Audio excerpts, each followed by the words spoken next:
And good afternoon, everybody. You are listening to the 9 Years podcast live on Wednesday, the 1st of April. It is April Fool's Day. Therefore, of course, George is on the show today. You are listening to the voice of Nick Draper. I am joined by Stuart Deacons, Mark Hendricks, and the aforementioned George Jones. And later this afternoon, we'll be joined by Callum, Reilly, and Joe Pigott. So we very much about 5:30. We'll look to getting those two on. We would ask all of you listening on YouTube right now, spread the word, please. Get people talking, get people listening, get people interacting with us on YouTube or on Twitter at 9YRS Podcast with Joe and Callum and the rest of us here. We also have all our other usual features. We've got a lot of games to get through, things to do during lockdown. We've got our birthdays game. What's the other thing we do? Oh, random news stories, of course. And we have our main topic of conversation. But before we get to all of those things... George, I was listening to the show yesterday because some of us, George, in these hard times still actually have work to do. We still have a working day to get through, and yesterday was a very, very long day for me. Today actually turned out to be quite a long one as well, but anyway, I've made it here. But yes, I was listening to the show and it got to the birthdays game at the end, and the question was, do we have any Mirror readers? And of course we didn't yesterday because we didn't have a copy of the Daily Mirror. However, you said, no, we don't have the Daily Mirror readers because I'm a millennial. And I was like, and that was it. That was the excuse. The reason you did not have a copy of the Daily Mirror is because you're a millennial. Now, I'm a millennial. Why would you not have a newspaper? Because I also behave like a millennial and therefore have never bought a newspaper in my life. But I'm a millennial.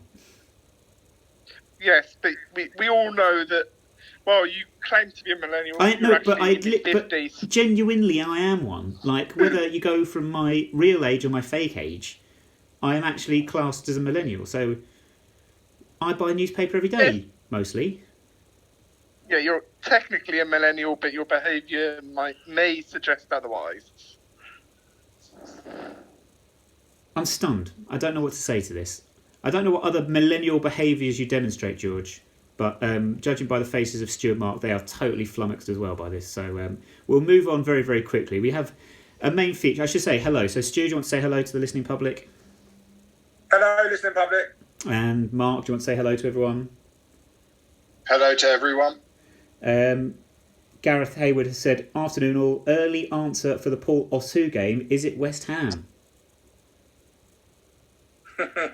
George?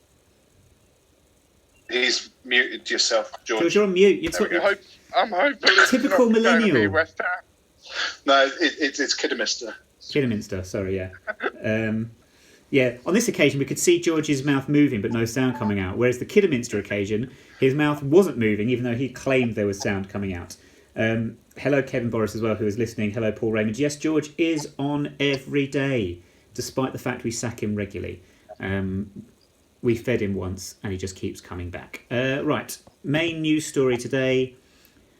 132 clubs have written to the FA protesting the cancellation of the season for non-league teams, including... Hold on. We have to get our English correct here. Clubs that have included in that 132 that have written to the FA include Peterborough, United and Lincoln City. Can somebody fill me in on the nature of the complaint that they are making? Well, yeah, it basically looks like... Well, the interesting thing is there's two Football League chairmen that have come in, so Peterborough and Lincoln. Peterborough is quite obvious because Darren McAnthony has been very vocal in social media, basically everywhere. He's even doing his own podcast, so you must be bored. But he's been very vocal, and I think obviously we know why, because he's probably spent quite a bit of money and Peterborough in a good position. Lincoln, interesting one, not too sure on that. But basically the nuts and bolts of it is that I think it was led, I watched a programme, Richard Keys and Andy Gray, who are in BN Sports. And basically they had the South Shields, was it a South Shields? But they had one of the managers basically said that the South Shields are already promoted. There's two teams that are already promoted, and they in the communication from the FA, I believe, was that there had been a consensus that they were happy for the league to be voided, and what they're saying is there was no consensus, no discussion, and they're really asking if that's going to be applied to the levels in non-leagues, levels 3 to 7, is that going to be consistent with the Football League and the Premiership, which I think we're not too sure. But there's a lot of names in there. And they're saying that most teams have played 70 to 80% of games, and why would you void it after this point? So already, if you remember what we were chatting before, there's going to be, I think there's going to be loads of people being sued and legal side of this. It's already started in, let's be fair, the semi-pro levels. So if that's what the semi-pro levels are going to do, what are the big boys going to do if the Football League and the Premier League dare to suggest to void the league? They are really desperate to get this season finished, the Premier League. I mean, we've not really heard from Football League clubs as much. The Premier League are just being a little bit... I mean, I get there's money involved and stuff like this, but the world is going to I've said it a million times, Nick. I've said it a million times. People are dying out there, and these guys want more games played. Yeah. If you just say it again, people are dying, and they want to play games. This is because somebody once said that football's not a matter of life or death, it's more important than that. And unfortunately, you're starting to see how... I mean, we always knew that football very culturally important to us in this country, but it has become... It's gone too far. We felt it had gone too far. People take it far too seriously. And we're seeing that now with the Premier League teams. Let's not kid ourselves that this is about football. For the Premier League, this is about money. This is about the 700 million they'd have to repay in the TV deal if they don't complete the season. That's the only thing this was about. If there was no financial penalty, they'd end the season now. Where has it been written that there's a financial penalty? They'd have to repay 700 million of the TV fee. That's been reported in most of the media over here. Okay, I don't know how accurate it is, but that's what's being reported. But also, you're looking at what the Eredivisie have said today, and coming from UEFA guidelines, it looks like there's going to be a European-wide sort of deadline of August the 3rd to finish the leagues.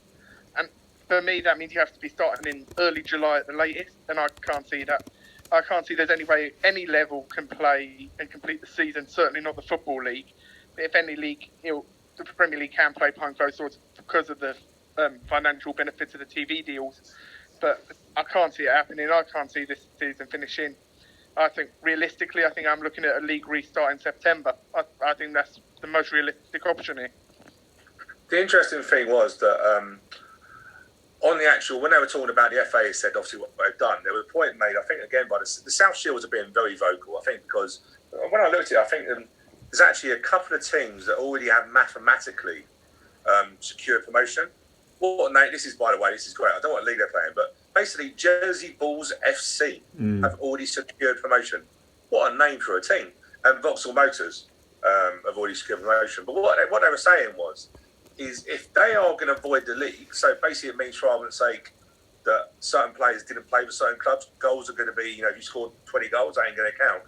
But the FA, believe it or not, are still wanting money for fines to be paid. And they basically said that they understand that they won't be paid straight away, but would expect them to be paid later dates. So it's just, again, this money thing. If you're going to avoid the season, why are you going to ask clubs for fines? The FA have got a lot of money, and I agree with Mark. This is the biggest problem I think at the moment is they've lost sight of what's going on. Money, of course, economy's important, but nothing's more important than lives. And I think, you know what, PR-wise, it's shocking. What's going on at the moment, and they just need to really rein it in a little bit. There's more things, look, we're big footy fans, but at the moment I don't want to see another football match until I can be confident we've got a vaccine and people can live their lives as they once did. You mentioned Jersey Bulls there, and I think the other side that's going to come out of this and have to be commended, because yes, they've signed the letter, but you look at them, they're very close to our unbeaten record. They've won, I think, every game this season bar one, which void. And that's what I'm saying. If this season is void, they lose all of that. They will lose all of that success. They will probably beat our record early next season. And for them to be, yes, signing the letter, but for them to not be going in the press and not making a big thing of this, I think they're putting the right thing of saying, football is secondary here. And I think Jersey have got their priorities right, unlike other teams who are just pretending football is the most important thing here, which not even I can claim. Then comes the other thing now. Because we got a WhatsApp chat going between us, and I brought this up earlier, and that is that there is no structure at the moment going amongst the entirety of the football leagues in the UK in terms of that. You've got your FA, you've got the EFL, and you've got the Premier League. But right now, at the moment, as the case is with the pandemic that's hitting the world and everything like that, this is an absolute one-off. There has to be some kind of umbrella corporation that controls and influences and takes decisions for all the three entities. At the moment, you've got all three different entities fighting one another in different ways by putting different concepts, different arguments, different little things that they each want. And that's just disharmonious for everyone. It doesn't bring anything, no unity, no direction for any of the leagues. So I think at the moment we're in a quagmire. Yeah, the problem is, the thing is, we know money's going to be a big problem, don't we? And there's some serious amounts of money going on in the Premier League. One of the things that was interesting, I was reading, and this was Simon Jordan, who again has been quite vocal, a lot on TalkSport and stuff like that. But to be fair, he speaks a reasonable amount of sense. He was saying the only big problem you've got is there could be hundreds of players out of contract. And if they did void the season, he was saying, for argument's sake, that technically clubs could potentially let players go, give them a month's notice, which means they wouldn't have to play April, May, June and July. I think they were saying in non-league, a lot of contracts... Actually, no, sorry, he was saying that, like we've got players that have a year option. Like we sign them for a year and have a year option. The option has to be done by the third Saturday in May or something, if you want the option.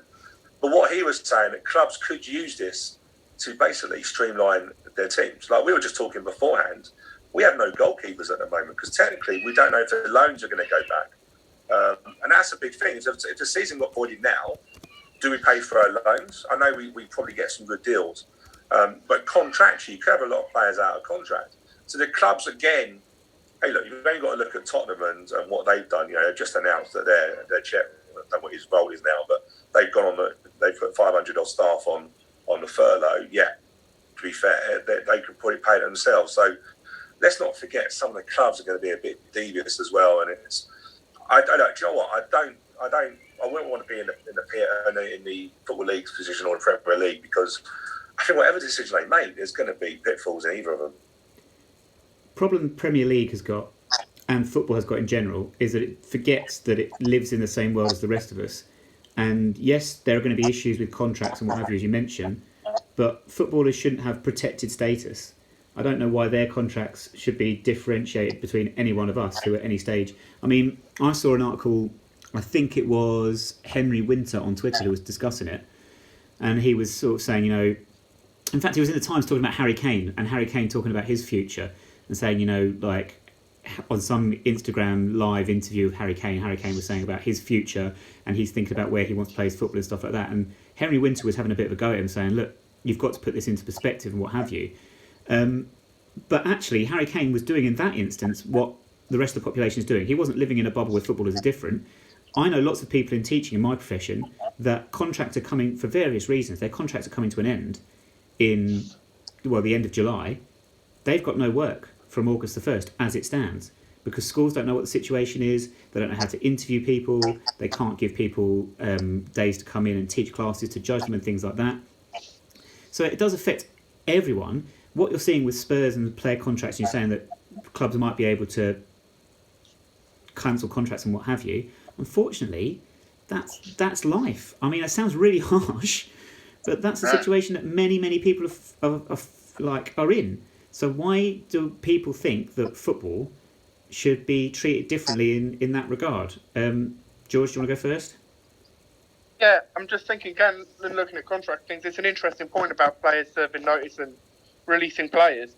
Because we're in a position now where, like we said, if the season is now effectively deemed over, you will have players who will be released. And it's looking at, how a club's going to pick them up if they can't train, if they can't see them in matches or anything until September, when we'll presumably have a very short transfer window. So it's going to be very tough on players who are out of contract this summer who are going to be released probably released early, so they'll lose out on some income anyway. It's going to be very tough for them to get a new contract somewhere else. And even if they do get a contract somewhere else, they're probably going to be on a lot less money than they would have been had this situation not occurred. Yeah, just looking at some of the responses, we've got a really healthy crowd listening, actually. Hello all. Gareth Hayward just saying Combine Counties Division 1 for the Jersey Bulls on that. And Mark Jones was just saying, he agrees with Mark, he was saying football needs a body. The reason we're here is exactly why the English Premier League was set up in the first place. It was a breakaway, which it was. And the FA, we have the Football Association, it really doesn't have much power. It seems to me the FA are trying to wait for the Premier League to decide what they're going to do in that sort of situation. But yeah, the Georgia contract thing is really interesting. You know, I seriously believe that there's going to be a lot of money coming. You know, if you go, I think English Premier League will look after itself. There's always money in there.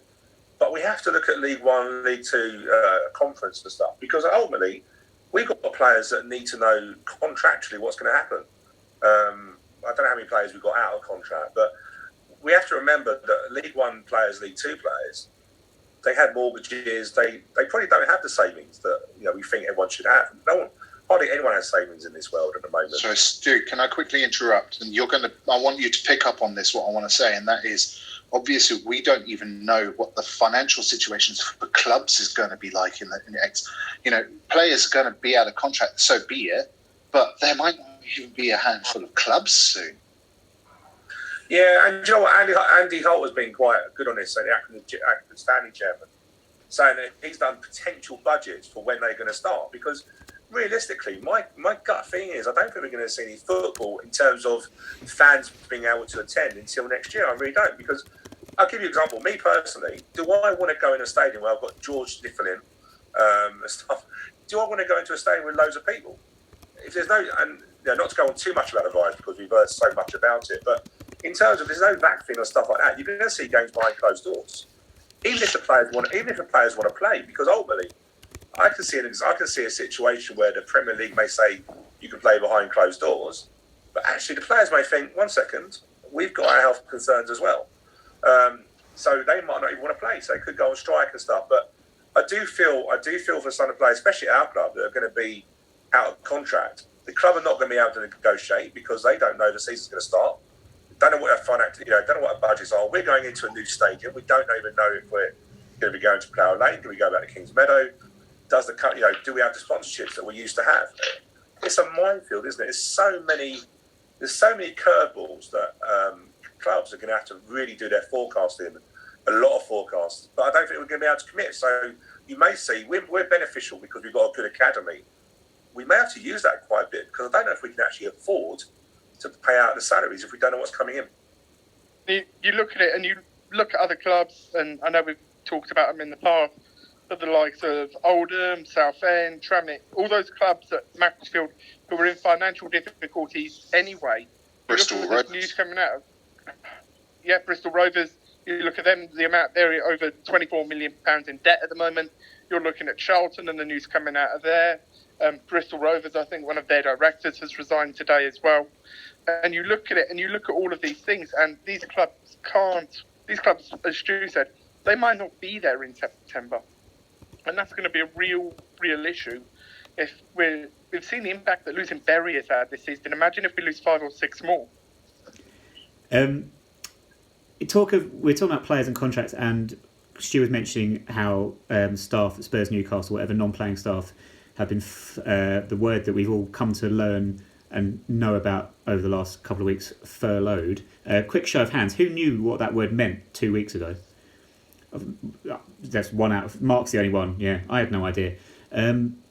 But was there any sort of time frame given to that? Because for players that contracts do come to the end at the end of this season, could they not immediately be classed then as self-employed or anything like this that would then give them a salary they can ask the government for? It would come very late. George, do you want to? George is signalling to speak. George, you've got to change that hand gesture. It's very 1930s Germany. Okay, well, just quickly answering the question you just added to the bonuses when he puts his microphone just over his top. I know. It's very. This is Father Ted sitcom-esque, George, at the moment. I'm not going to lie. I hear you're a racist now, George. Right, go on. Okay, answering the question you were just asking, Nick, it's one of those situations where I understand it. The players could even ask for a short-term extension. They could ask for a contract extension of 3 months from their club under a wage that could be furloughed, which the government would then pay their contract for. And that's a situation which I think could inevitably fall into with certain players, especially young players, first or second year pros, especially who, their wages would fall into that category anyway. And I get a feeling those are the players who this will benefit. But the top earners, people who are senior players out of contract, they're not going to see any of that government money because their wages will be too high to fall into it. And footballers are not self-employed, as we've seen before. They're classed as pay employees rather than self-employed, which means they're going to be entitled to much less guarantees than someone who is self-employed or a low-wage worker. So the news today also said how banks are not going to be paying their dividends to the shareholders anymore. Well, not anymore, but just at the moment, certainly to get past this COVID-19 pandemic and the problems. Don't underestimate for 1 second that when things start rolling again, the banks are going to turn around to those who have enormous debts and are going to say, it's now time to cough up, because they've got a lot of problems right now with their liquidity. 2008 was bad when the banks couldn't, because of the subprime mortgage market and everything like that. That's got nothing on what we've got now. And I think there are going to be, George mentioned you earlier saying that they were going to be going to financially up Pooh Creek without a paddle, your Southend, your Macclesfields. I think they're going to be a lot coming out of the woodworks, and not just in the professional leagues, but the amateur leagues as well. So your conference and listeners, I'm so sorry. My internet is causing issues again, and all my pictures are frozen. That's also that must amount. So I'm just going to mute the guys for a second, whilst hopefully my internet catches up on itself. But we might have to return to this conversation in a few minutes' time, because it's 25 past. We are due to have Callum, Reilly and Joe Pigott on any moment. So I think what we'll do, let me try now. So, guys, can you hear me? Yes, there we go. Yes. We're back to normal. I'm very sorry. That Mark, you started and stumbled to a stop, and then all the pictures frozen. We're back to normal now. I was going to say we're probably about time to get Callum and Joe on anyway, so it's probably time to play a song. But can we return to Mark? Can we return to your point a little bit later on? Can we pick this up after the players have gone? Because we do need to get on. And Joe Pigott does have a song for us all to enjoy. A song or a thong? A thong, possibly. We haven't got him on the video yet. Who knows? But for the time being, just a song. This is called Hungry for the Power. It is I don't even know who it's by. I'll tell you, it'll come up on the screen. You can see it. I can't read it on mine. And for 4 minutes or so, please try and enjoy this one, and we'll be back in a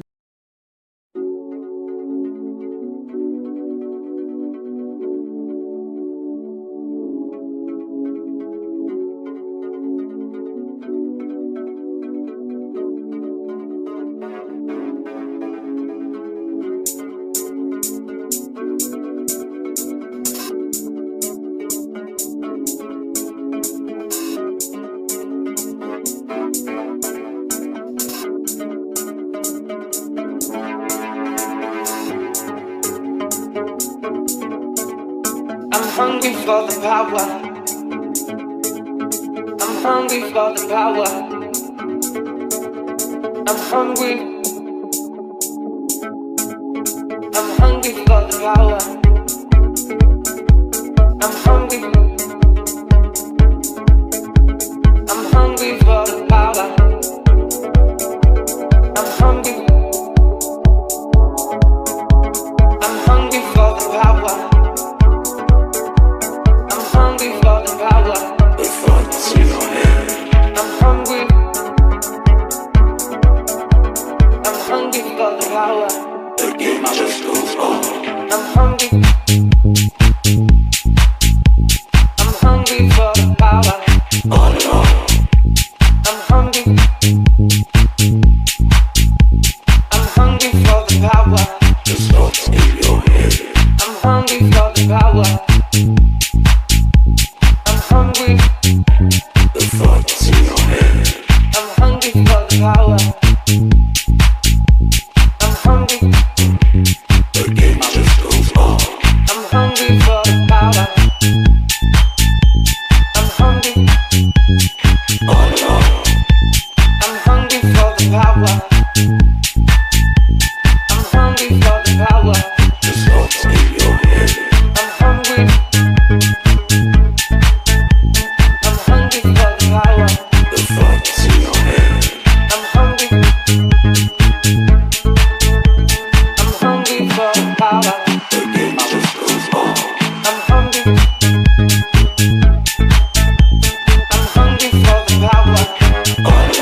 and me day and night.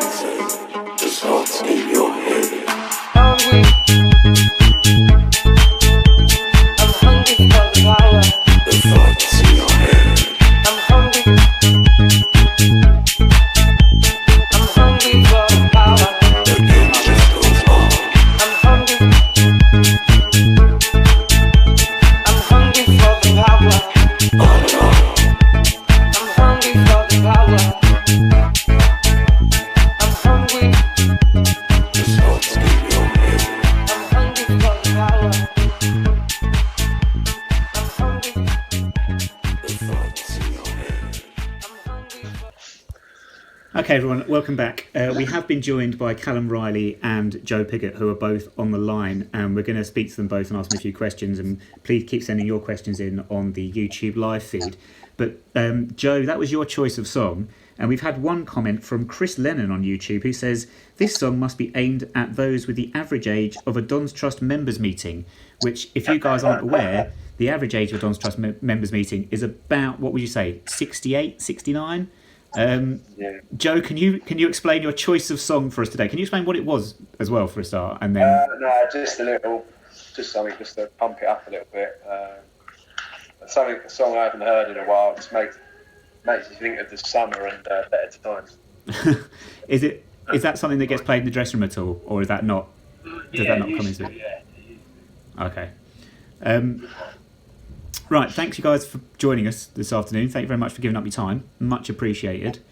No, it's fine. We're gonna launch straight in, or Stu's gonna launch straight in with a little game that he likes to play with you, which sounds wrong, but isn't. No, let's just get Stu. Just take it away before I'm just waffling now.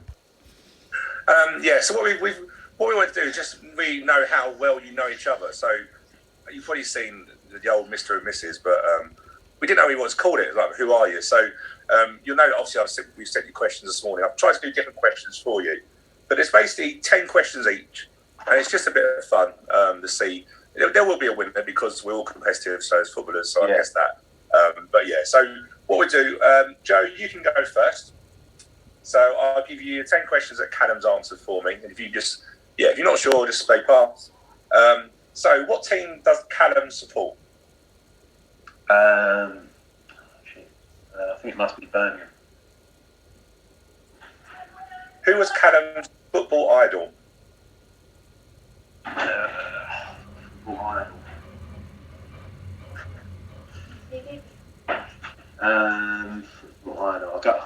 I'll go with someone really random. Nicholas Zigic.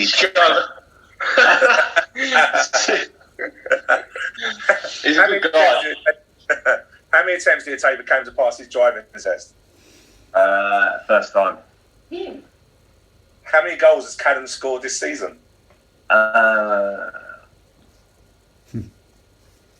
First thought said 5. I think it's 4.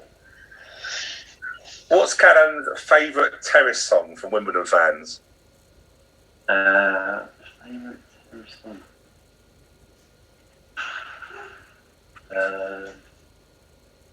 No, I haven't got a clue about that one. No, I haven't got a clue about that one. What's Callum's squad number?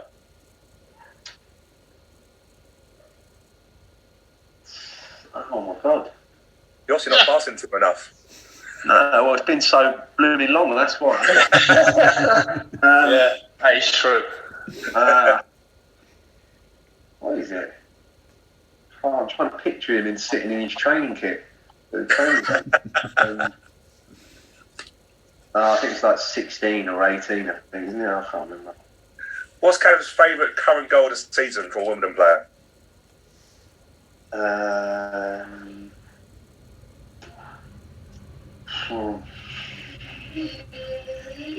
That would be probably Max Saunders' goal. If Callum had to self-isolate with 3 people from the squad, who would it be? Oh, God. This is a good question, but the only way I can really answer it truthfully is if I eliminate people, but they'd say, wouldn't they? I'm going to say... I'm going to say... Luke. Yeah. Only because they were together at Gills, but he's naturally someone that you probably want to be isolated with. Who else? This is a tough question. I'd say probably Mitch keeps him entertained, and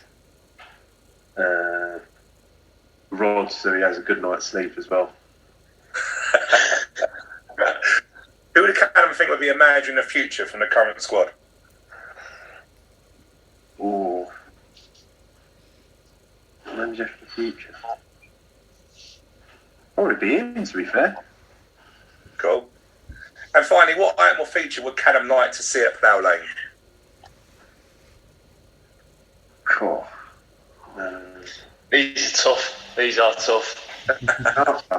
I'm not going to lie, looking at Callum's face throughout the whole time of this, just this smile appearing on his face every time he goes on to it. I'll I've still got to go though. Oh, this is really hard. What should I say? My answer to this is actually really good on my question. Don't give it up. Yeah, I won't.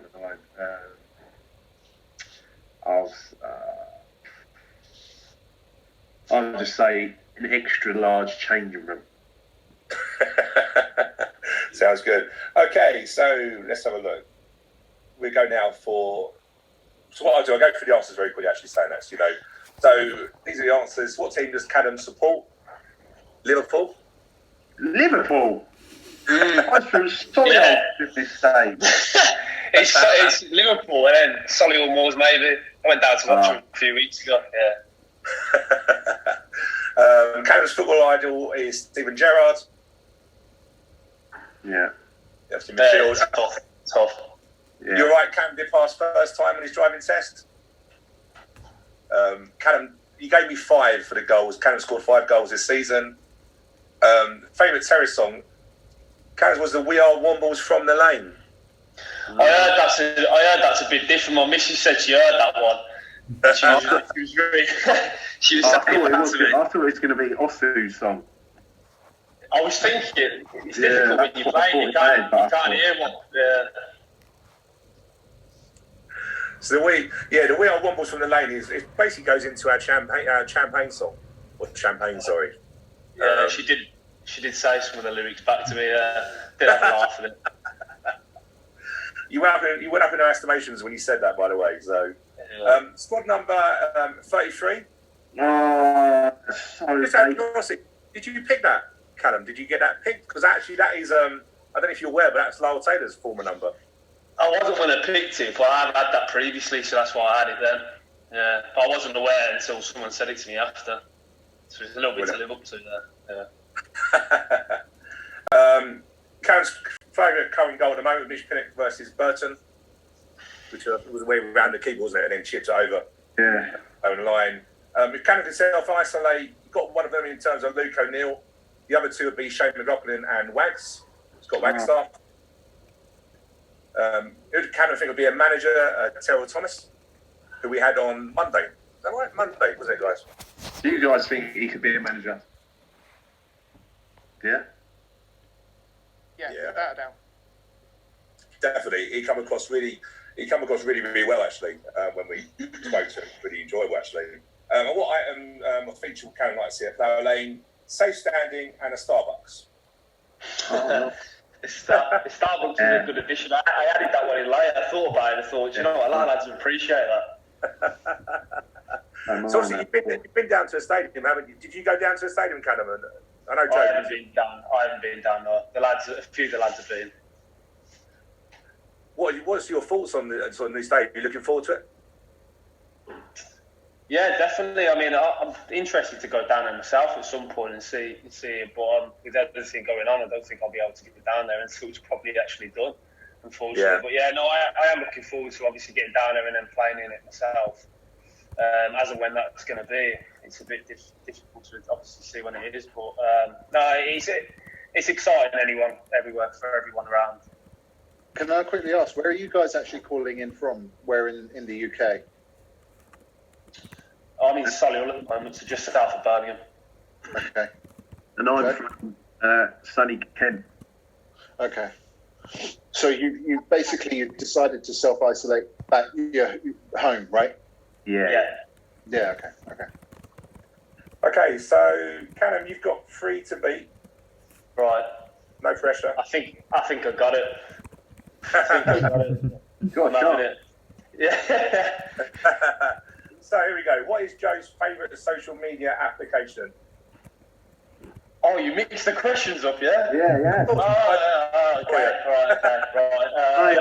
I've got all my research here for the same question as you. Right. So that went through you then? No, actually, you've done nice, confident now. Right. WhatsApp. Okay. Why would Joe stockpile in this current climate?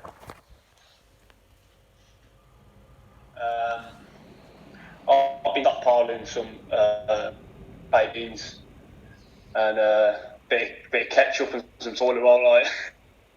I actually haven't on the toilet roll. I thought he was going a bit nuts with everything. So, what would I say that he would do?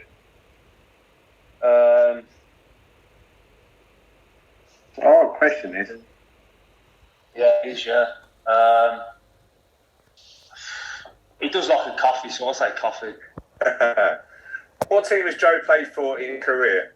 Cool. How long's it? Yeah, I know. What team am I naming? Just one? There's quite a few. So I'll give you a point on if you get probably 3 of them. Gillingham, Maidstone, Charlton. God, I even forgot Jimmy and myself. Oh. No, I sent all the best so over many. to George and I forgot Gillingham. Can you believe it? Yeah. What is Joe's favourite Wimbledon song, terrace song? I was thinking, did I sing Feed the Pig? What kind of football did Joe wear? If they don't, then they should. That's my answer. That's the only one. Yeah, it's the only other one I know other than the one I said. And what kind of football boots does Joe wear? He wears. I'm having a mind blank lock in with the number now. What do you wear? I only answered with a colour. It was what colour, wasn't it? Yeah, sorry. What colour? Yeah, sorry, what colour? I'm gonna say pink. Wow. Who does Joe room with on overnight stays for away games? Mitch Pinnock. What's Joe's favourite TV programme?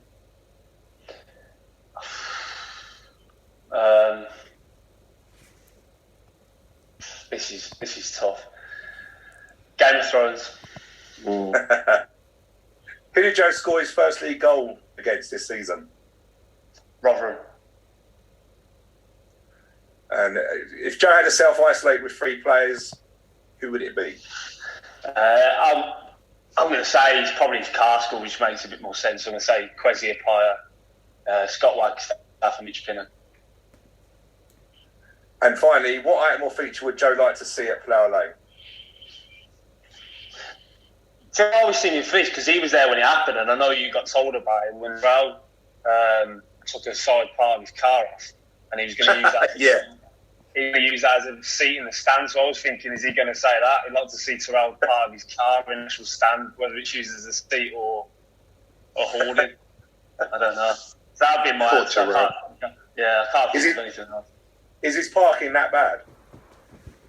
I wasn't there. The lads were there, so I'll have to tell you about it. But it didn't look good from the video evidence. It wasn't his parking. He just hit a pipe that was sticking out and absolutely ruined the side of the car. Fell off. Crazy, isn't it? Okay, so I think let's go through the answers. So Joe's favourite social media app is Instagram. What item would Joe stockpile in this current climate? Honey. Right, I never would have got that. Yeah. I think he's deliberately trying to throw me off with these answers. Yeah, I saw honey. I thought, not too sure. Yeah, love a bit of honey on the brand plates. What teams did Joe play for? Yeah, you got them, Charlton, Gillingham. I can't remember what else you said now, but yeah, you got those. Favourite terrace song, Feed the Pig. What kind of boot? Yeah, you got it right. What kind of boot? She said pink. It's red. Who's Joe room with? Rich Pinnock. Correct. Joe's favourite TV programme, Billions. Good programme. Rotherham at home was his first league goal. Spot on with the self-isolate, Mitch, Kwesi and Waggy. And I love his answer. What I am a feature with Joe like to see at Plough Lane, a statue of Will Nightingale outside. Good answer as well, yeah. I want to see that. Yeah. So well done, Callum. You win on that one. Thank you very much. Well done, Callum. So Joe, why the honey? I've just been having loads of it recently on my cereal, and one of the highlights of my day is sprinkling, pouring my honey on my cereal at the moment. And what's your favourite, Joe? Callum, what was your favourite goal of the season? I know Joe's said here. What was your favourite goal of the season? I said, did I say it was Mitch Pinnock's against Burn? I think I said it was that one. Yeah, that was probably be up there. Yeah, it was difficult for me, obviously, between that and Max's. It just edged it because of the tight angle and the fact that he had quite a bit to do from there. But they're both very good goals. Speaking of goal, I'm going to ask you two a question about goals in a second. Just before we do that, I have been speaking on the chat on the live feed. So our internet link up, whatever app we use, is having a few struggles. So we do apologise for the glitches in the audio. We're going to persist with it. It is getting through, and any moment now I'll get a little green light as opposed to an orange one that I have at the moment, and that will mean we're all good. But don't forget, this is all being recorded as well, so this will be able to listen to again with the full audio later today. But Callum, Joe, talking about goals, did you know that you two are in fact the last goal scorers in AFC Wimbledon history as it stands, and possibly, if life never returns to normal, possibly the last ever Wimbledon goal scorers ever. Callum, do you want to talk us through the winning goal at Gillingham, which I'm guessing was a very sweet moment for you? Firstly, that's a scary thought as well, thinking Yeah, when you think about it like that. Hopefully it won't be, and hopefully we'll be back at some point in the near future. But yeah, no, it was a good day. I mean, we played really well on the actual day itself, and we felt like we deserved to get the win. I mean, we were still quite confident up until the point where they equalised that we were going to get something from the game. So it was just happy they fell to me at the time and got it. I mean, I was looking to do the full pitch celebration, but got jumped on by the boys and was unable to do it. But no, it was a good moment, and it was a big win for us. Yeah, I mean, Gillingham we do actually have a pretty good record at, and we won the season before. Joe, you were the match winner season before last. In the same end, I think, as well. You must have is it a ground you particularly like playing out, or is it just one of those things where you get against certain teams you always seem to score? No, it's a bit of a dump, to be honest. But, somewhere that, the last few seasons I've played there twice and won both games and scored both games. So, hopefully it continues. But, we had a great win there this season and last season. So, hopefully we can keep it up. Yeah. This is the point where I just quickly say that my wife comes from Gillingham. So. Oh, okay, really?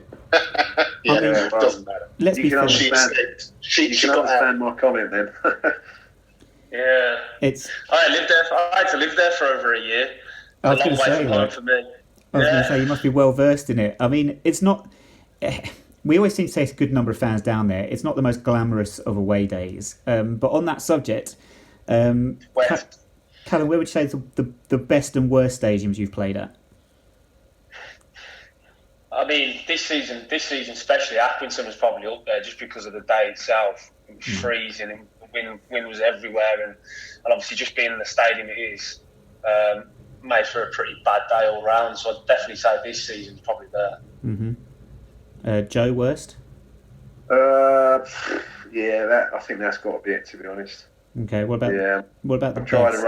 I tried erasing that one from my mind, but yeah, I think that's that one. What about the best stadium you've been at this year? Well, has to be.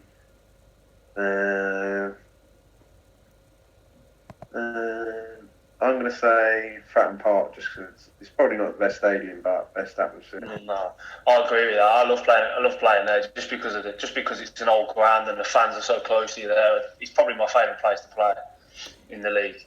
I mean, we have this conversation. We've had this conversation on the podcast in the past. We've talked about nice stadiums such as Rotherham, for example, beautiful stadium, modern new stadium, but doesn't sort of have the atmosphere that these old school grounds have. Some of the classic football venues such as Kenilworth Road, for example. Joe, we were talking about this one earlier actually on Twitter today. Last season we did the Great Escape. This season it wouldn't have been the Great Escape, but I think we were all pretty confident of surviving the drop. But a particularly memorable moment last season was the point away at Luton when you actually scored, got our first equaliser. Did you feel after that second equaliser, Steve said in injury time, did you feel like that was the moment where we'd sealed safety, or could you feel like it was going to happen after that moment? I mean, to be honest, at the stage we got to, sort of 10 points adrift, we sort of had a element of fearlessness about us, and we knew that if we picked up a few results that we could gather some momentum, but we didn't. The pressure was totally off us at that stage, and after we obviously got a few results, and what the point at Luton being absolutely massive after the instances in the game. Well, not really instances, but just Rambo playing the way he did, and us stealing a draw. Really, that really gave us a significant amount of hope. And obviously we took that on and completed an absolutely amazing achievement. Really. Yeah, with your goals against Wickham a few days later, the 3 points that really did take us over the line. Yeah, no, that was a pretty ugly game. Yeah, that was a huge 3 points. It's interesting what you were saying about in terms of no pressure, because obviously when you're 10 points adrift at one point, we were. Is it easy? You always hear that play one game at a time, not get too carried away in that. How easy is that to do? Did you ever look at the league table and think, if we get a point here and stuff like that? Did that get to you? Because you're playing with no pressure, but when you start getting the wins and you start creeping back in, did that pressure start to increase on yourselves? No, not really. For me, it didn't. It's a bit cliche, but taking each game as it comes. We didn't really look far ahead at all, really. Thinking about it, and we just took that sort of feel-good factor and that momentum that we had, and that sort of built up after every game in that period, and that's ultimately what got us over the line, I think. And just very quickly, Callum, obviously you weren't part of that, but from afar, did you think we were dead and buried? And did that even sort of encourage you to come and play for us? We played Wimbledon. I think it was around March time. I think it was at Kings Meadow, and we actually won the game. And but the first half, Wimbledon absolutely battered us, and it could have been 2 or 3 goals up in the game. I think it was only for a mistake from the goalkeeper at the time. I think it might have been Ramsdale in goal. It might have been Ramsdale in time. It was a mistake by him, and obviously I heard from the lads since how good he was. So it was a rare mistake, and we won the game. But I thought at the time after that, sometimes things like swing momentum wise, and I thought maybe after the game, maybe they might struggle after it. But then I think you had a game maybe on Tuesday or Saturday, you went back on another winning run straight after it. So I was quite impressed looking from afar. Obviously I knew Waggy as well still, so. The boys were in contact with him at Gillingham and speaking to him all the time, and I knew that obviously the boys were building momentum and they were quite confident of getting over the line. And then sometimes when you just see them things happening from afar, you think, how the hell is that happening? But it was impressive to see, and obviously thankfully for my sake coming here this year, they were able to do that. I mean, yeah, Callum, as you say, you joined in the summer. You became the latest in a long line of players that have crossed the divide from Gillingham to Wimbledon.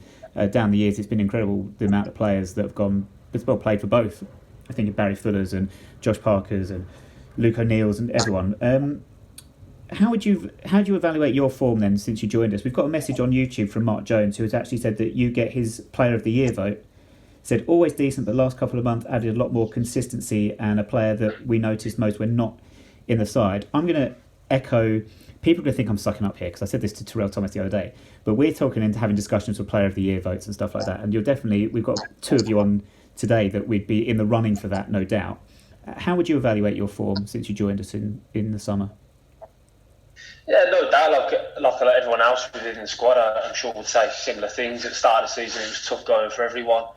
Obviously, the team that's not picking up the results they felt like in some games we deserved, or some games we weren't good enough at all in. And it's really difficult to make sure that you're at the level that you want to be at, or you think you can achieve. And then all I can say is since before Christmas and the turn of the year, we've had real momentum, especially at home. We feel really confident when we play there, and then we've started to, in recent times, obviously take that into away games. I mean, we obviously reflect on a group thing. I've never really overly looked at too much regarding what I've done myself. I've just tried to do the best I could possibly for the team, and I felt there was periods at the start of the season that I just wasn't getting them breaks. Maybe I wasn't being as confident for a goal, or maybe it was maybe just bedding into being a new environment with new lads, and maybe sometimes that just takes its toll. We've got a lot of young boys here as well that we obviously they're all brilliant players, and they just need to take a little bit of time, a few games to get themselves into. And I think we're just trying to we're seeing that coming to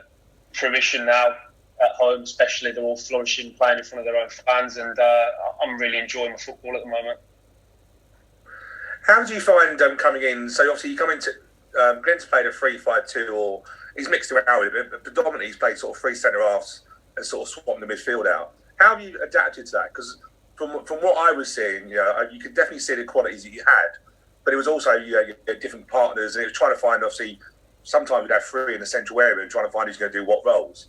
How have you found it? And is it, for me, what I was noticing, that from sort of probably January, the formation and style of play was starting to get better in terms of people understanding what their roles were and how you could influence that. Is that something you work a lot on in terms of patterns of play and formation in training? Yeah, we have. To be fair, we've been working on a lot of that. We've been working on our on what we do, what our options are when we've got a ball in individual positions, so everyone has a plan of where they see the ball going and where you need to be on the pitch. If say a left sided centre half has the ball, where do I need to be as a midfielder, or Pigott as a striker, and if the wing back has the ball, what do I need to be doing? There's a plan of action for that now, and I'm glad obviously that yourselves can see that on the sidelines. You can see that we look like we're obviously working on things, because we have been. In terms of the 3-5-2 formation, before I came here, I hadn't played it in a while. When I was at Gillingham, we played a diamond formation for basically 2 years. So I was playing left of the diamond there, and I enjoyed the freedom that you get with that. Just the same as I do enjoy the freedom with a 3-5-2. If you have someone sitting beneath you, it gives you the license to get forward, which I've tried to utilise a little bit more in the second half. So, whatever the sound that was,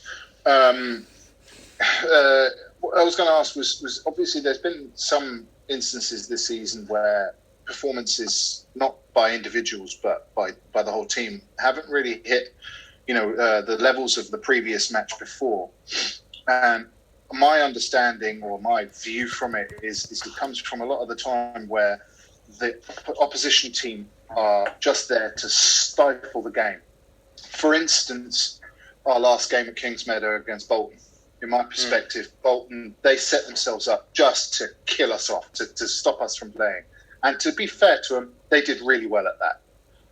Can I ask, except for Bolton, both of you, first Callum and then Joe, who was the opponent that or which team did you really not enjoy playing against this season, in terms of just so that they stopped you from doing what you really wanted to do? Yeah, as you said, other than the Bolton game was really tough. I'd tell you, probably one of the toughest games we had this year was Gillingham at home, and then the Wycombe game at home. Because the way that Wycombe play is a bit different to everyone else at the top of the league. They're still the same sort of team they were last year in terms of being very direct and being physical. And they do stop teams from being able to actually play football. But in recent times, the Bolton game is very tough, because even from the start of the game, things were being slowed down. And it was really frustrating, because you look at it and you think that they haven't got as too much to play for at the minute. I mean, they're obviously looking from their point of view, they're still picking up points and they're trying to be professional. But it was still very early on when the game was the game was drawing and it was 0-0, and they were still taking time over goal kicks and throw-ins, and it just killed the game, and it was tough for us out there. And unfortunately for us, we couldn't reach the levels that we wanted to. Yeah, obviously, I think it's a mixture of a few things, to be honest. But since I've been at the club, well, almost just over 2 years now, people have always, seen us as an underdog, really. And when teams have come to Kings Meadow, they've still looked to think, we can get the 3 points here. We're playing Wimbledon. And I think teams have got a little bit more respect for us, probably for a number of reasons, because of what we did last year and, the football, I think, and the players that we've got now, I think have improved. I think there are a couple of the reasons. But, yeah, it is a tough one. It's something we really need to... we have looked at when teams come to Kings Meadow and sort of get 10 or 11 players behind the ball, that we struggle to break them down. And, this season is...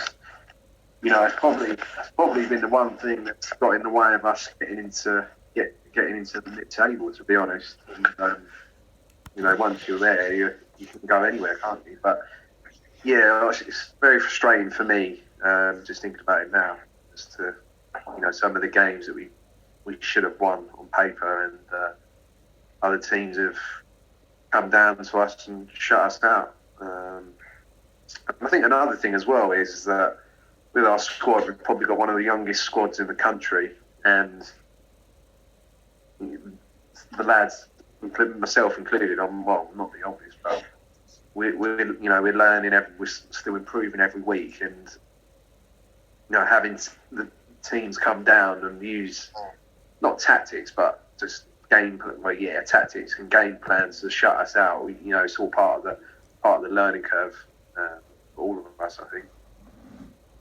And for you personally, Joe, how have you found it? Because I think it's been really, from personal point of view, I think it's been really tough on you this season, because we've had quite a lot of injuries, but injuries to probably senior pros as well. And for yourself, you've sort of been ever present up front, but you've had many, many different partners, in terms of Mitch Pigott, Kwesi, Roscoe. How difficult has it been for you? Because from when we've been watching it, it feels like, depending on the partner you have, the different role you have to play. So you're obviously not a target man. Anyone that can see that, you're not that. But how difficult has it been for you to adapt? Because you've had so many different partners that surely must be impacting your game. I definitely think I'm adaptable, but obviously my role does change whenever I play with someone different. That's just about me doing a role for the team, and necessarily poaching goals. Sometimes it was last season when I was playing with James Hansen, but this season I'm sort of I think I'm adding more to the season, even though I'm not scoring goals, is what I think personally. But totally. For example, like playing with Marcus for the first half of the season, my role was totally different as to when he left. I was the James Hansen, as if it were that I played with last season. I was sort of doing his role, and not being a target man, but something of that mould, if you understand what I mean. Sort of bringing others into play and letting him be the predator when he could in the box. So. You mentioned Marcus Force. Obviously when we I was abroad, I think, when the match was happening, because I was watching it on iFollow, and I know that George was in the stands when it happened, but straight away when we saw him grab for his hamstring, and we just knew straight away, oh dear, that's him done. Yeah. When you're in a match, do you actually notice that at the corner of your eye as well, or are you just so kind of blinkers on, if you know what I mean? No, I've noticed that straight away. Yeah. And did you also think straight away, right, now he's done? But I think everyone did, to be honest. The way he pulled up, and he's got quite a bad history of it as well. Everyone knew that it was pretty bad. It's a shame. And Callum, how have you found it in the middle? Because you've had a few different partners as well, haven't you? So you obviously had Jack Redoney's come in there and Andy Hartigan. For your role, it's a bit different now, isn't it? Because our fullbacks or wingbacks play really high. How is it?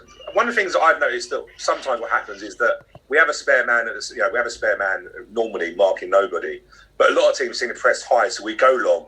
And obviously we don't have a James Hansen we had last year, and Joe's game really is getting in the box, getting chances, supporting the team. How difficult is it when teams are pressing high for you to have the confidence to play between the lines, or is it a case you've just got to go long and try and work on the edges? No, I think it's all that's the next stage of the development made for the team. I think, and possibly that might be something that other than down teams that come to sit in. I think looking at in opportunities where we can play a bit more and take a bit more of a risk. But you've got to understand as well, which the fans obviously do see, is obviously these young boys that are in the team, and you don't want to throw them in and put them in a position where they're going to obviously lose all the confidence in terms of playing. It's easing them into it, and they're showing now, like with Rudy, showing the confidence now. He's now picking it up in areas that he wouldn't have been in at the top when he first played, and picking up and playing and creating things and showing the same confidence that he would do when he's playing under 18s. He's now doing that in the first team. The same with like Andy Hartigan, and Max is obviously doing that in his first full season. So it's a case of just development. I think it's all a process, isn't it? And I think it's just what's going to be next for this squad. If we can call squad together, I think it just be something that we can obviously move on to. Yeah, it's a great point, because on the podcast we were teasing it was frustrating because we were making mistakes, and you're right. Me and Nick, we've come to the conclusion and accepted that we've got kids that are coming in that are making mistakes, but obviously not makes a deliberate mistake. But normally, if you think about Jack Redoney, Paul Osu, they probably would go out on loan to a conference, and learn their trade and make their mistakes in that sort of environment. But actually, they're making not mistakes, but they're learning on the job. How do you find that in terms of your role? Because you're right, if you give a person a pass that they're under pressure and it could just could obviously affect their confidence.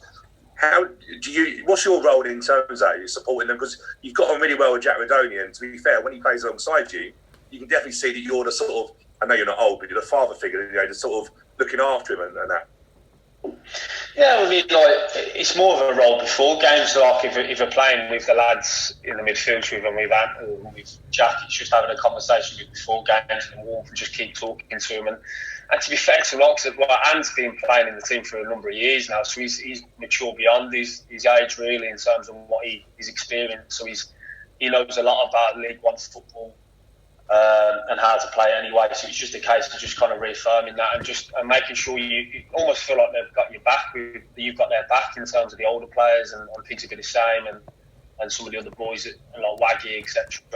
It's just making sure they know that if you've got their back in the pitch when things obviously inevitably do sometimes kick off a little bit. But they've, as I said, you don't want to talk too much to them as well, because you want to let them just be themselves, and they have started to do that. I've seen some real promise in terms of the young boys coming through. I think the two lads on the left-hand side, Nestor and Paul, have done brilliant in their first year. And obviously them boys in midfield as well and next to me have both been excellent. And it just holds us in good stead, I think, going forward. But my role really is, other than concentrating and trying to do my best performances, is just making sure that any advice before, during or after, they know they obviously can speak to myself and others at any time. Okay, cheers, guys. We've got a couple of games moving on, as we appreciate you giving your time. We don't want to keep you too long, but we have a couple of games we want to play with you, if that's all right. Which means at this point I have to hand over to George Jones. This is where it could all go very, very wrong. Oh dear. Yeah. So George is going to play our game of what we call Paul Os Who, in which he's going to give you clues to a former or current AFC Wimbledon player. And using the clues, you have to figure out which player George is thinking of. So, George, don't mess it up. Okay, so the first round is 5 players this player has played with. And the 5 clues are Federico Macheda, Connor Washington, Chris Kirkland, John Egan, and Ben Purrington. Ooh. What, it's current or past player? Current or past? Oh, Can you say the next again? Makeda, Kirkland. Federico Macheda, Connor Washington, Chris Kirkland, John Egan, and Ben Purrington. Crikey, George. Yeah, I'm just thinking that as well. George is. George, George, what was what? QPR. Is that right? QPR? yeah, No, I'm trying to think QPR. now. That's what I'm thinking. Johnny in Sheffield United, but where was he before then? George, will this take us longer to answer than you did to research it, though? Hopefully not. Yeah, it's definitely it's someone from QPR, kind of Washington, Makeda, and Wasn't Connor at Newport as well, though? Is that right? That's where he was, wasn't he? yeah, that's right. I'm trying to think. Kirkland would be. Oh, Wigan.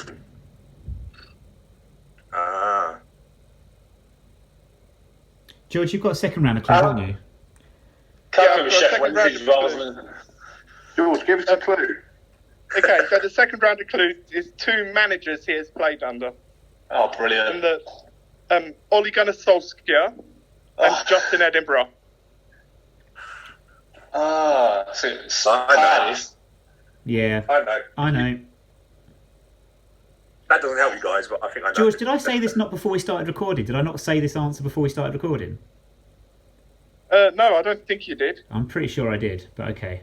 All right. Crikey. So he was in Man United youth setup, yeah? And then he ended up at Newport or Orient as well. Is that right? Or did he play at Cardiff? Cardiff, I was thinking Cardiff. Yeah. It's Leedsy. Not back Not Cardiff. Leedsy, is it? No, not Meadsy. Oh, I forgot about Cardiff. I guess someone. Did he play at Cardiff and Northampton?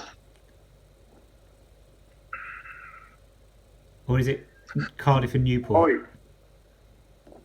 Or Newport? That means yes. George's face means yes, yes, it is. George, you've been no good at poker, mate. You've been no good at poker. Yeah. Any guesses? Any guesses? No. You got any more clues? One more Any clue. more clues, George? Yeah. George.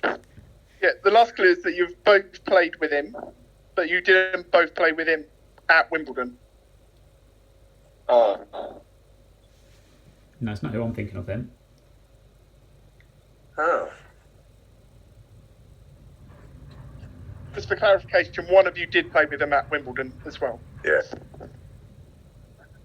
So it's obviously last season. It's obviously Joe. It's obviously Joe. One that Joe played with. So we're looking a couple of seasons back. Is he a current player, George? No. No. I think I know. Oh, Pressure's on you here, Pig. You played with him. mate. well swept. Oh, you said I did as well, actually. Yeah? You have, but It's definitely a Gillingham connection, isn't it? That's what I'm thinking. yeah. The Cardiff and Gillingham connection.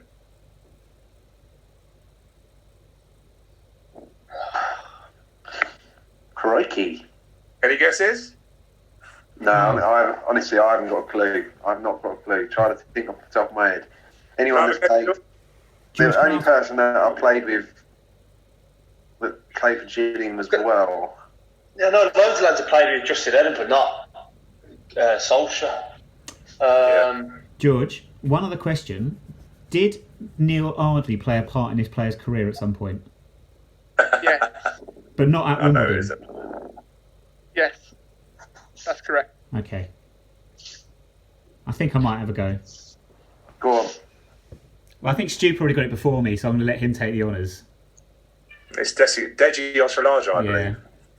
Yes, correct. Yay, well done, Stu. Oh God, that's so basic. Oh my God.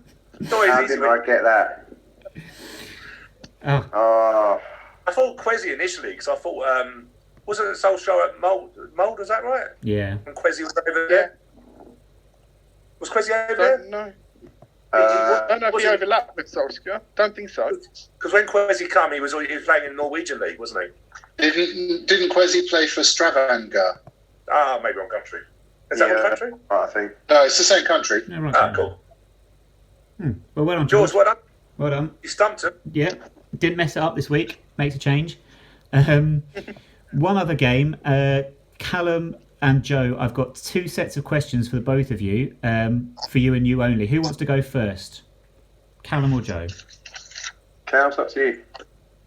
Yeah, I'll go. Okay. I'll go first. 10 just either or questions. You just have to give me the first answer that pops into your head for any of these, all right? Right, okay. Okay, so I'll start with Nando's or Pizza Express. Nando's. Cycle lanes, yes or no? No. Lisa Reilly or Rachel Reilly?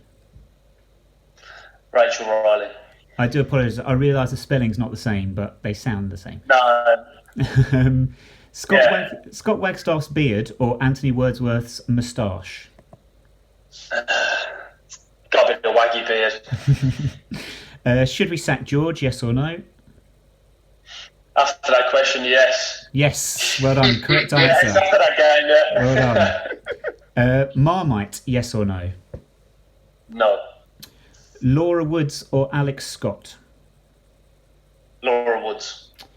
Luton or Watford? Oh. Do I have to have a favourite out of them two? Yes, and you have to pick very carefully as well. I don't know. Watford. Yeah. And finally, 2 more. VAR, yes or no? Yes. And finally, when you make a cup of tea, do you put the milk in the cup first or do you put the bag in the cup first? Definitely put the bag in first. Correct Milk answer. goes in last. Yeah. Absolutely, 100%. Thank you very much, Callum. And then, Joe, a list for you. Yep. We'll start with mushy peas, yes or no? We'll go yes. I don't mind them. Peppa Pig or Percy Pigs? Oh. Percy's because he can eat them. Rachel Reilly or Susie Dent? Let's go Rachel. Bacon rolls, red sauce or brown sauce? Red sauce. Do you think we should sack George, yes or no? Yes, in capsules. Thank you very much. Underlined in bold. Marmite, yes or no? Yes. Sky Sports or BT Sports? Sky. VAR, yes or no?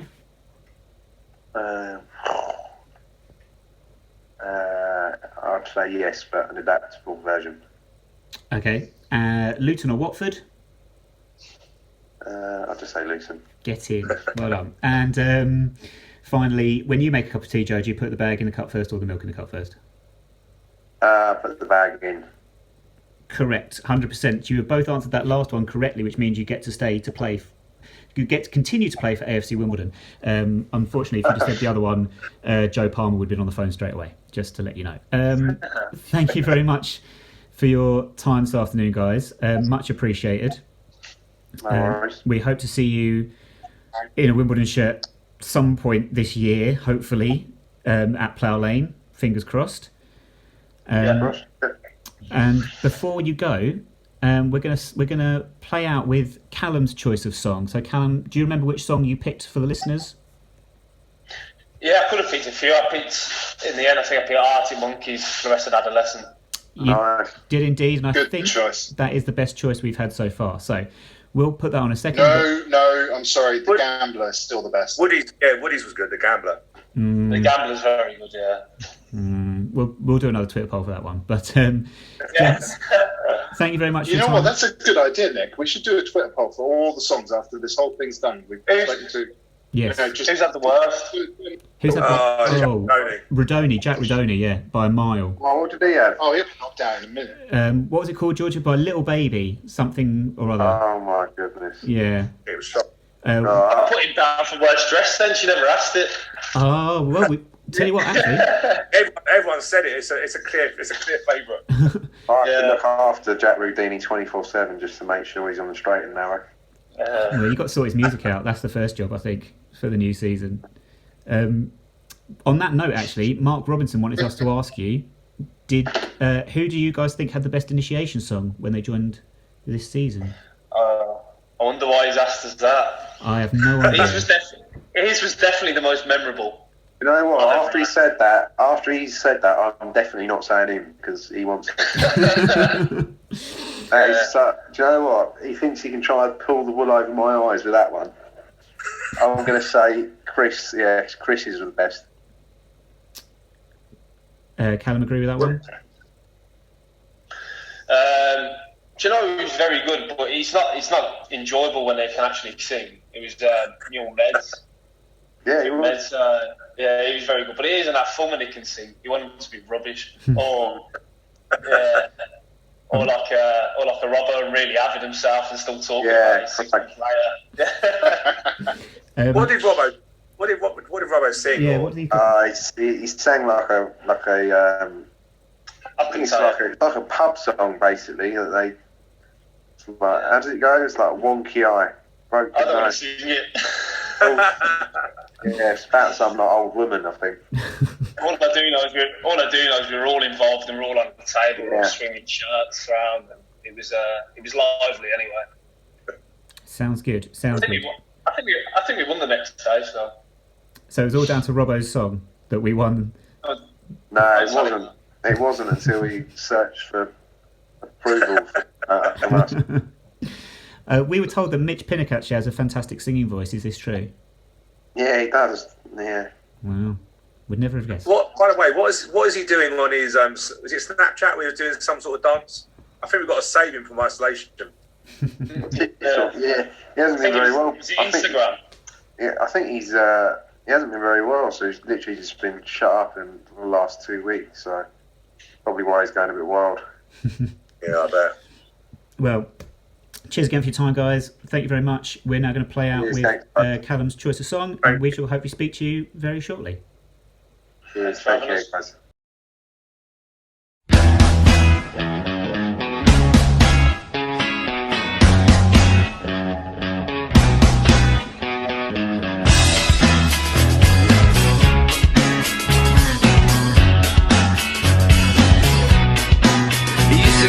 Fishnets, now you only get it in your night dress. Discarded all the naughty nights for niceness. Landed in a very common crisis. Everything's in order in a black hole. Nothing seems to pity is my past though. That bloody memory's like an El Tabasco. Remember when you used to be a rascal? Oh, the boys are slag. The best you ever had, the best you ever had is just a memory and those dreams. But as daft as they seem, as daft as they seemed, my love, when you dream them all. Flicking through a little book of sex tips. Remember when the bars were all electric? And now when she told she's gonna get it, I'm guessing that she'd rather just forget it. Clinging to not getting sentimental. Said she wasn't going but she went still. Like a gentleman had to be gentle. Was it a Mechadabra or a betting pencil? Oh, the boys are slag. The best you ever had, the best you ever had is just a memory and those dreams. But as daft as they seem, as daft as they seem, my love, when you dream them overflow. Where did you go? Where did you go? Where did you go?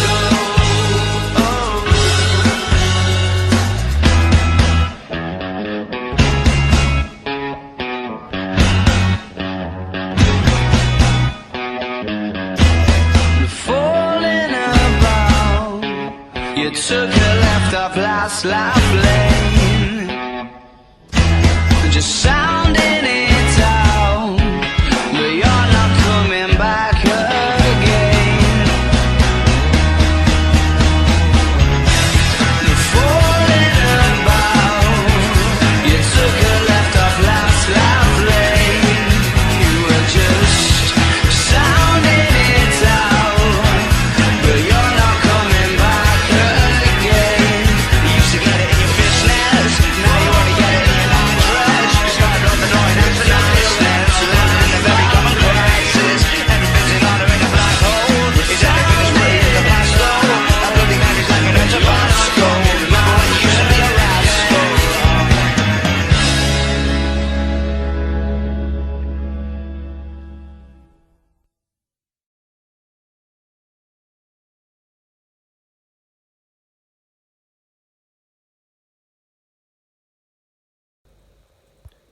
And we're back, everybody. We've not got very long left, but before we crack on with our final couple of features, thank you very much for still listening with us. We do apologise.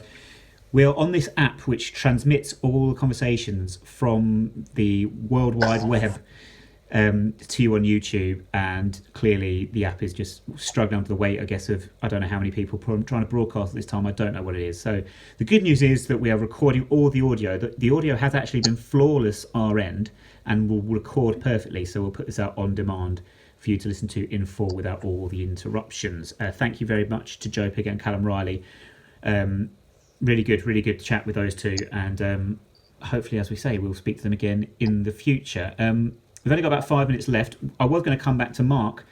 Mark, do you want to very quickly finish off your point about banks and loans, and if you can recall it, or should we move on? No, my point is I think the financial situation at the moment is that a lot of the banks are going to reel in all the money that they can from anyone who's owing them considerable amounts, due to the fact that they are also tightening their belts in terms of paying out dividends and whatnot for the time being until the coronavirus has passed. I think we are going to see a lot more clubs than we actually think, not just your Southamptons, your Macclesfields, your Berries, and your Oldhams struggling massively. But we're going to see a lot more clubs suddenly hit the wall, and I believe that even if you go outside of the professional league pyramid, you're going to see a lot more clubs again on top of that, and from that we're going to see a huge huge database of players who are going to be looking for clubs to play with. And an adverse reaction to that is that I think that the quality of football is going to also take a bit of a nosedive. That's a worry, considering what we've had so far. But okay. Yeah, sorry, I didn't want to be too negative. Not at all. But that's just my gut feeling about the situation at the moment. Because when the news came out that the banks were holding back on paying dividends, I straight away kind of thought into, well, how's that going to work in the professional sports? Not just football, but professional sports as a whole. It's not just football that's struggling. Don't forget, it's cricket, it's rugby. They're all struggling. Yeah, but they're not proper football sports. More so. Beg your pardon? They're not proper sports though, so it doesn't matter. Still her livelihoods though, Nick. Dear Nick, that's. I know. Yeah. I jest, of course. I jest. I think what's going to be interesting really is I think the clubs, it'd be interesting to see what budgets. So we've got some big clubs in our league. So you think about Rotherham's, Ipswich. You wonder what they're going to do, because my feeling is that you're right. Contracts and stuff like that. Players are going to have to lower their demands. So maybe what they were commanding, I don't know, they were commanding £1,000 a week or £2,000 a week. They might have to look at reducing that, because clubs won't be able to pay it, and probably clubs won't. One thing that I think clubs are going to have to be careful on this is that fans are not going to be wanting to waste their money. And when you see clubs like Bristol Rovers £24 million in debt, it's criminal. And some of these chairmen are going to probably be trying to get out, or they won't have so much money. Do you know what? I think it's going to be really interesting. I think you might see a lot of younger sides, and you may see the shape of the league change massively because some clubs just won't have the money. On that note, we are coming to the end of the show, but we've got a lot to get through in the last 2 minutes. So we're going to whirlwind this through, which we're going to start with George, random news stories. It's just you and me by the looks of it. George, you're saying that the PFA are meeting Prem and EFL clubs over wage deferrals. We've sort of gone through that, haven't we, in our chat today? Yeah. That meeting is due when? Tomorrow? It was due today. Due today, so we wait to hear news of that one. I'm going to change the tone completely for a moment with my random news story. This is what I saw, and I'm going to get it up on the screen now. This was in the Metro today. You're what now? I get it up on, what did I say? I don't know. Get it up on my screen? Well. Yeah, get it up on your screen. Yeah, I'll just turn the video off for you guys. News story. Okay, there we go. Yay! The Metro said today that a man updated his Tinder profile with pictures surrounded by toilet paper to impress potential dates. In fact, this is a man in the US of A. His name is, if you look at the photo, I think that's... It kind of looks like Chris, but it's not. It's Jameson McInnes of 40 from Connecticut in the US of A. But, I mean, I'm not sure how much success he's going to have, because in Connecticut right now, I assume they're all on lockdown because it's very, very bad in that area of the United States at the moment. But, yeah, so there you go. If you want to date on Tinder, just pose naked, surrounded by toilet rolls. George has been doing that for years. Anyway. Things to do in lockdown. Anyone got anything they want to suggest? George? Yes.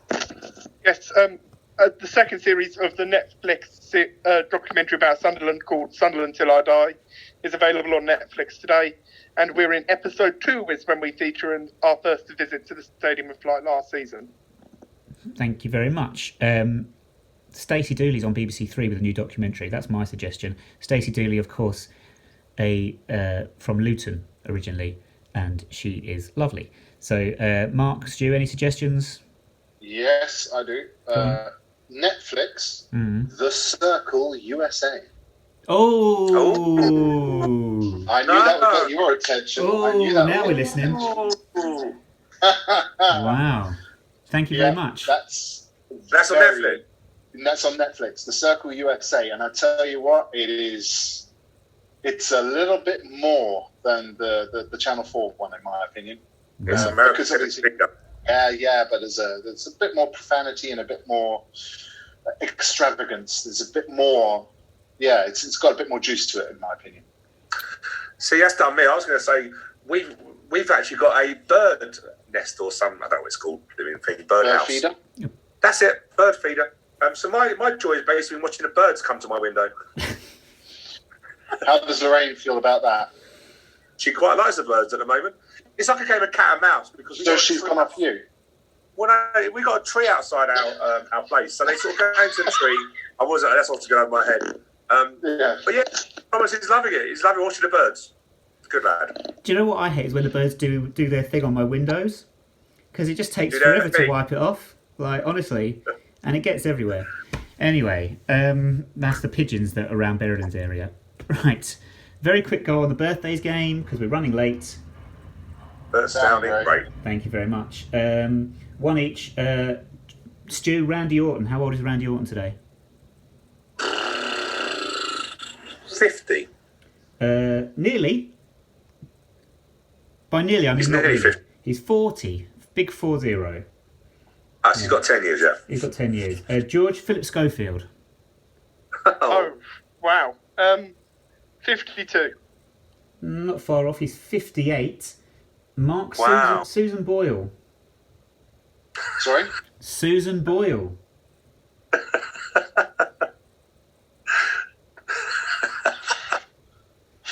Wait a minute. That's done. 43. You're generous. She is 59. I know. Always looks old though, isn't she? And then finally one for all. Oh no, let's do two more. Beth Tweddle. Any shouts for Beth Tweddle? 20. 20? 30. Beth Tweddle, isn't she the Gymnast. The gymnast? Yeah. Oh. George? Who am I thinking of then that's really young? Oh, well, we're not going to be many answers to that question. George? 30. What did you say, Stu? I said 30. I'll go for 31 then. Okay, well, Stu wins 35. Hey! And then finally, mirror reader Mavis Jones from Aylesbury. George? Mavis. 90. Mark? 83. Stu? 99. Would you believe she's 27? What? Why are you that poor woman? That must be a family name or something. Mavis or Jones? Well, both. Sorry, Jonesy. Jones would be. Yeah. I bet she gets loads of joint Tinder, didn't she? Bloody hell. Probably. God, imagine watching her Tinder profile. Mavis. Yeah. We won't ask what she's doing with the toilet rolls. Right. On that note, thank you very much for joining us today, everybody. Thank you, Mark. Yeah, thank you very much for having me. Thank you, George. Thank you. Thank you very much, Stu. We will be back tomorrow from 5 o'clock, hopefully with a better connection. We'll be joined by Glyn Hodges. So that'll be a fascinating interview tomorrow afternoon. That will Please be awesome. join us then. For now, though, that is it. Off to enjoy the Circle USA, and we shall speak to you again at 5 o'clock tomorrow.